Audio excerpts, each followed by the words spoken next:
কিন্তু এই যে মেয়ে, তুমি যে 8-10টা ছেলের সাথে জেনা করেছো, তোমার ইজ্জতের কি হবে?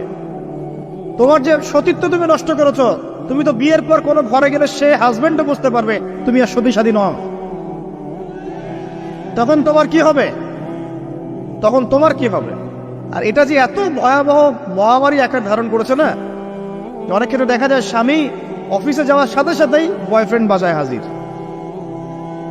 এই যে বাক্সে বাক্সে বন্দি জীবন বললাম, বাক্সে বাক্সে বন্দি ফ্ল্যাটের ভিতরে তো ঢুকলে আর বোঝা যায় না ভিতরে কি হচ্ছে। কত ফ্ল্যাটে যে জেনা হয় এখন এই শহরে, আল্লাহ ভালো জানেন। এই ফ্ল্যাটের প্রত্যেকটা ইঞ্চি ইঞ্চি মাটি আল্লাহর কাছে সাক্ষী দিবে।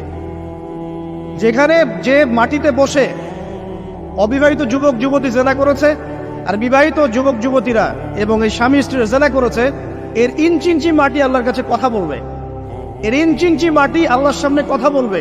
ইয়াউমাইযিন তুহাদ্দিসু আখবারাহা, সেদিন তুহাদ্দিসু আখবারাহা, জমিন তার খবর বলবে আল্লাহর কাছে। জমিনের কোথায় কোন পাপ হয়েছে সব বলে দিবে। এই জমিনে এখানে দাঁড়িয়ে জেনা করেছে, ওইখানে দাঁড়িয়ে মদ খেয়েছে, ওইখানে কাউকে খুন করেছে, জমিন বলে দিবে।